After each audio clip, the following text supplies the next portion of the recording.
You probably hear about firewalls all the time, but do you really know what a firewall is and why you need one in your home lab, especially when you're considering externalizing services to the internet? Well, that's what I'll be discussing today. I'll provide an overview of what a firewall can do, why we need it for our home lab journey, and a high-level overview of how I integrate a firewall to secure my infrastructure and services. So what is a firewall? A firewall is simply a router. It makes decisions based upon traffic source and destination. Or at least, that's a basic firewall. Like the ones typically sent to you from your internet service provider, that's often called a router. But wait, there's a whole lot more firewalls can do. The modern definition is more along the lines of it's an adaptive security appliance. Not only does it do what we mentioned before, source and destination rules, it also does a whole lot more. The key here is the word adaptive. It's able to respond to emerging threats and make decisions based upon real-time data. We'll dive more into that later in the video. So why do you need one? You need it to make granular rule sets within your network. You want to isolate traffic based upon risk appetite, attack surface, and the data that you're trying to protect. So what does that mean? Let's walk through an example. You want to keep your personal data secure and be able to expose services as securely as possible. Note, it's important to stress that there's always a risk associated with exposing services to the internet, but hopefully through a concept known as defense in depth, we can begin to implement layers of control that make it extremely unlikely that an attack will be successful, and furthermore that the impact of the attack will be negligible. And that's what we mean by defense in depth. Layers of control reducing the inherent risk. Now that's a lot to take in, so let's break it down into little pieces and discuss how a firewall can actually do those things to help us. So modern firewalls, like the ones that we'll be discussing in this video and deploying in the next video, these are typically the ones that you deal with at work or hear about and are often referenced within the home lab community. These enterprise firewalls offer a plethora of services that are extremely advanced. So let's try and go through some of those and explain the core concepts. One of the primary benefits of enterprise firewalls are IDS and IPS. That's intrusion detection system and intrusion prevention system. These are active components that react and do things based upon instructions, patterns, and thresholds. So, the intrusion prevention system, its job is to identify things and stop them actually happening. The intrusion detection system is to detect. So in essence, it's saying, look for this and do that. It's pretty simple. One example could be to scan incoming traffic from the internet and look for signs of a SQL injection attack. It would then ban all traffic from that IP address and hopefully mitigate the threat. These services typically operate using global threat intelligence databases. So what does that mean? These are publicly collated databases, including things like known bad actors, e.g. hacker groups, IP addresses associated with those hacker groups or malicious bots, attack signatures, so what an attack actually looks like, attack patterns, so it might be the volume of traffic, it might be the type of traffic, and more simple things like I've just mentioned, botnets, compromised devices, etc. Using this approach is highly beneficial, as your firewall is able to make real-time decisions based upon empirical data observed elsewhere in the world. This means if someone else is being attacked and they are contributing to a global threat intelligence pool, this information should be passed on to other devices and reduce the likelihood of the same attack being successful twice.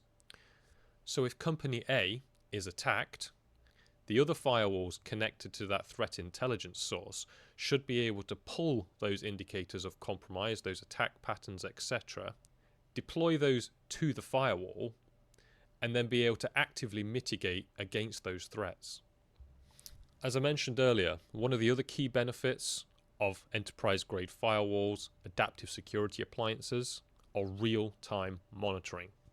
So unlike your ISP router that you will likely have, you will be able to get granular reporting on all of the traffic passing through your network. That's really important to understand what's going on inside your network, but crucially as well, what's coming into your network from the internet, i.e. that untrusted domain, and we'll touch more on what those domains are later. Typically, you will have those logs and monitoring systems centralized into what we might call a SIEM. That's a security incident and event monitoring tool. You might hear of names like Splunk, which is kind of a market leader in that area. But I'll also be touching on an open source variant called Wazuh, which I deploy, and we'll look at that later on in our homelab journey. So what this does is tie in nicely with all of the other security appliances you might have within your network. So you create that single pane of glass, i.e. you can go to a single reporting dashboard and you can see all of the things that you care about. Also, with a SIEM tool, it also has all of that pooled knowledge in terms of that global threat intelligence. So it's able to parse many, many different logs from many, many different devices, compare and contrast those logs to understand and be able to determine what's going on at a given time.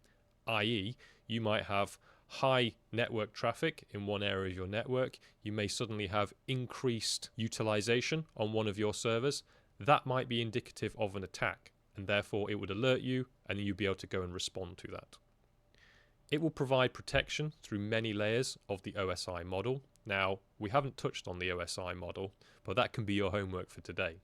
So the OSI model is a simple, not perfect, model for understanding how network traffic traverses a network.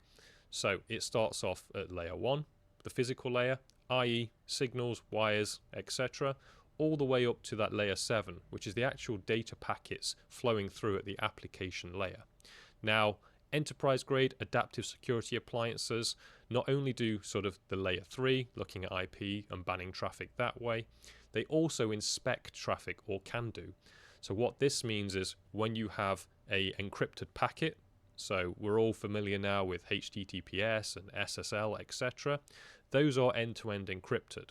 What an adaptive security appliance can do, sometimes called a next-gen firewall, but I'd like to say it's current-gen, these can actually intercept that traffic and perform a man-in-the-middle attack. Now, that sounds bad, and it can be bad in the wrong hands, but in the right hands, it enables you to decrypt those encrypted packets, look for things that are nasty, re-encrypt them, and then send them to the user. This is useful because modern-day malware encrypts that traffic, so you really need to understand what's going on inside those packets. These firewalls also provide a whole host of features, which I'm not going to be able to get through in this video, but hopefully I can give you some idea of what to go and research. So VPNs, we all know about VPNs. These give you remote access inside your network, and also they give you remote access potentially out of your network. VLANs, which we touched on in a previous video, is a network convenience tool which allows you to segment your physical infrastructure into smaller subnets. Now, this by itself is not security, and that's a common misconception. It does aid security if you're able to break those subnets down into sensible groupings, i.e. you could create any VLAN you wanted, but if you're putting the wrong traffic on those VLANs, those wrong devices, say you're putting your corporate network on the same network as your DMZ, and I'll come on to that later, i.e. your internet-facing services, that's a flawed design. That's not going to increase security. However, if you are to structure those VLANs such that you have a secure VLAN with all the data you care about, and a separate VLAN with no routing between, that's a good example of secure use of VLANs. So having stated all of that, let's take a look at a vendor's website. So this is Sophos XG, and this is what we're going to be using in the next video, and what I'll talk a bit about how I use in my home network in a moment. So as you can see, there are a ton of features that Sophos XG provide, and you can go and have a look on their website to learn more about those.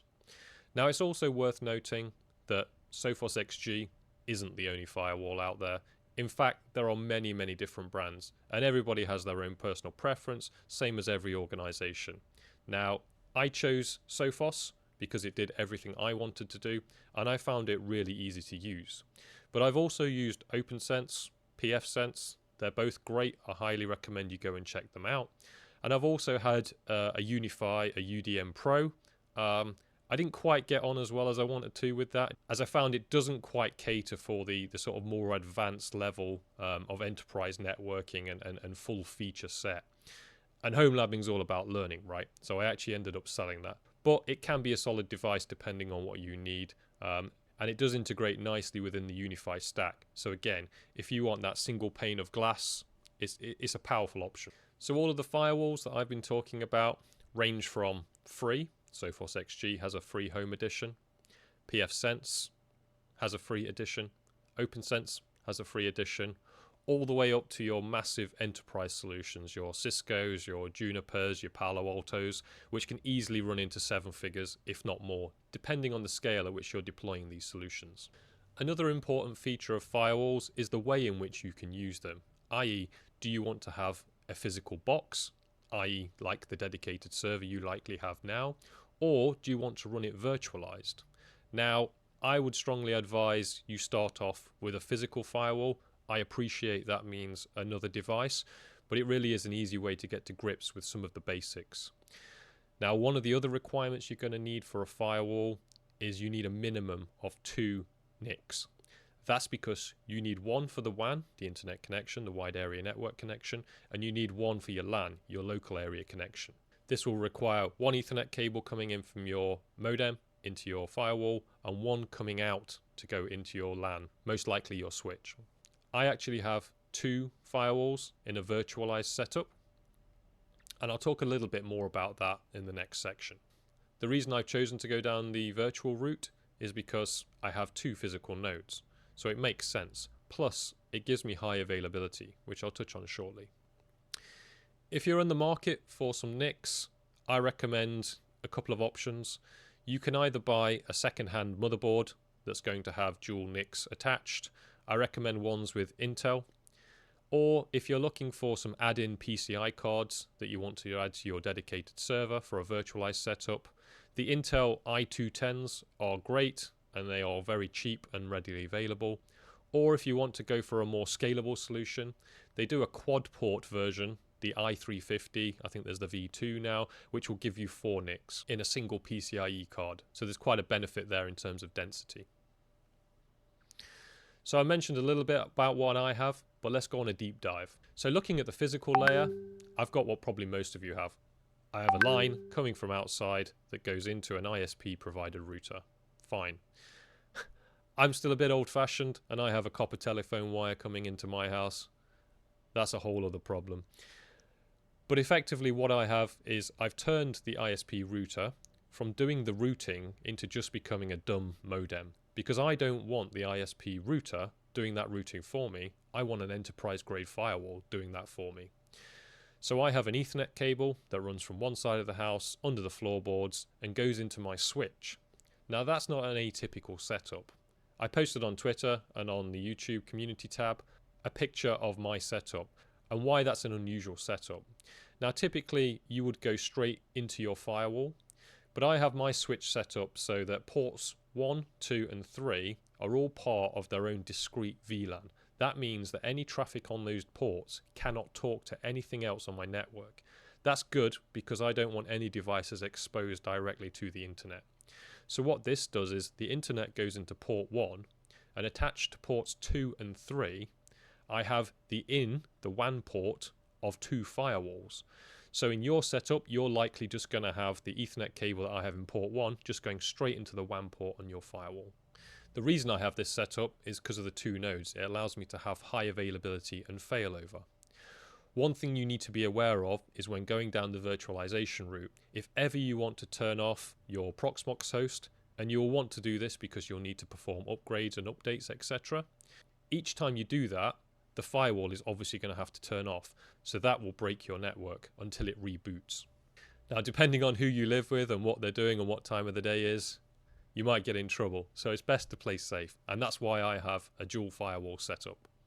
It means when I reboot my primary node, my Dell server, it will seamlessly fall over onto the second, my Asus server, and that will maintain internet connectivity for the rest of the network. So as you can probably tell, I host services externally. I do that as part of just experimenting in homelabing and actual general use that I use with my friends. I have things like game servers, voice channels, remote media, VPNs, etc. So let's see a diagram of my home setup, and I'll walk you through some of the concepts we've spoken earlier and some of those security features and where I embed them into my network. So here is a high-level overview of my network, incorporating some of the concepts I've just spoken about. So on here, the first thing to note are the coloured boxes. Those are my network zones, and I typically have 3 of those. I have the green, which are my trusted devices, as I mentioned earlier. Those are the ones where I have my personal devices with personal data, i.e. stuff that I do not want to be compromised. I also have a management plane, which is my network for managing all of my devices. Again, I want this separate from all other traffic on my network so that only specific devices can talk on those management ports. A bit like we did with PuTTY, I want to restrict that port 22 SSH access from a specific machine to a specific machine. You'll also notice the amber boxes. Those are what I coin as my untrusted network. And typically those are devices like my smart TV, my Shield, my Internet of Things devices that come from God knows where in the world. I'm not entirely sure what software is on there. They're not open source. And thus I kind of just want to keep those together, and I want to keep them away from my file stores and my personal devices. There've been a whole host of breaches relating to these devices in the past, and you can just go and read up about those on the internet. The final bit of my network is the red, and I call that the DMZ, the demilitarized zone. Now that's a networking concept that's quite old, but effectively it's your super untrusted network. It's exposed usually to the internet, and you definitely don't want any crosstalk without granular specific rules between that network zone and any of the others I've just mentioned.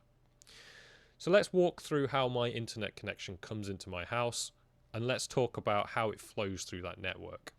So let's pick a service, for example. Let's say my Minecraft server. So I give my URL to a friend that wants to connect to my server. They go off and they resolve that URL by querying Cloudflare. Cloudflare will come back and say, that's Jim's house, that's his IP address. It will come through that wire, it will hit my firewall. Now on my firewall, I have port forwarding enabled. But also on my firewall, I have some traffic inspection taking place. So at a very basic level, it will be checking that the connection is not coming from a blocked list, i.e. IPs that are from certain regions which I just block, and also IPs that are known to be bad from those global threat intelligence sources. So provided you pass those tests and you're not doing anything bad, i.e. it's also scanning to check that you're not just querying those ports and hitting those domains and trying to do nasty things like SQL injection attacks. Now provided you pass that test, you'll be routed to my proxy. Now my proxy I use is Traffic, and Traffic's a great proxy. There are others, we spun up Nginx in the previous videos, but Traffic is a container first deployment. It was designed specifically to run in these environments, and it comes with a whole host of features. One of the ways in which I bolster my security and I add an additional layer is to do effectively another round of crowdsource based security. And you'll see on there, quite aptly named, Crowdsec. Now crowd security is another product. What that does is looks at the logs of my proxy and it checks against its database to see whether the IP of the connecting client is in its known bad list of IPs. It also looks at what the type of request is, i.e. it can look at the application layer and check that it's not doing anything nefarious. Now, if it passed the firewall and it didn't pass Crowdsec, then the connection would be dropped. It has to go through both the firewall and the Crowdsec check to actually reach my server. Now you'll see in the blue box on the right, that sits within the green box, which is my Proxmox node. As I mentioned, I've got 2 boxes running Proxmox. The Kubernetes node is then broken up again virtually into different network zones, and I enforce these through network policies. We'll come on to that way later. But a network policy is effectively a bit like a firewall rule. You can, at a granular level, say which container can speak to which container using which port and which protocol. So all being well, that traffic is twice scanned, it's restricted in terms of where it can go to, and the container it's actually ending up at is isolated from the rest of my network. So that's kind of a high-level overview of the layers of security in my network and how that flows from outside to in. One of the questions I regularly see on Reddit is how do I access external services from internal? So I'll tell you a bit about that. So let's say I'm on my personal device in the bottom left of that diagram. My device needs to make a call to my Minecraft server. So instead of having to call out to Cloudflare and query what's the IP address for this, that just adds additional latency. It's not required. As you'll see on the right hand side of the diagram in the middle green box, that's my internal only, my secure cluster within Kubernetes. That's where I host all of the important data, all the internal only services. You'll see that there's Pihole there, and we'll come on to Pihole deployment later. I actually have 2 Piholes as well running just for a bit more complexity, and again we can cover that. But what Pihole is a DNS resolver. So on my firewall, when you plug a device into the firewall, into the switch, it has a DHCP lease. That's the dynamic host configuration protocol, and what that does is assigns you an IP address from a range that's available. It also assigns the DNS record, so that when you want to do a query, it sends it all over to the Pihole. In Pihole, I have set static DNS entries specific to my services, such that when you query my Minecraft server, instead of it going out to the internet, it says, hey, I know exactly where that is, and instead it routes you to the traffic proxy, and it will push that traffic through the proxy. Doing it this way has many advantages. It also means that because I've configured my proxy to use valid SSL certificates, i.e. that traffic's encrypted, it means that all of my internal traffic to the proxy and back is also encrypted. So I appreciate there's a lot to take in here, and this diagram is a lot more complex in reality, but hopefully this level of abstraction is easy for you to digest and understand some of the core concepts. I strongly advise you go and read up on things like the OSI model and network zone and the concept of the DMZ and why you would use it, so that you can bring that into the next video where I'm going to deploy Sophos XG. Again, I'll be deploying this in Proxmox in a virtual environment. However, the same installation steps will be valid for a physical deployment.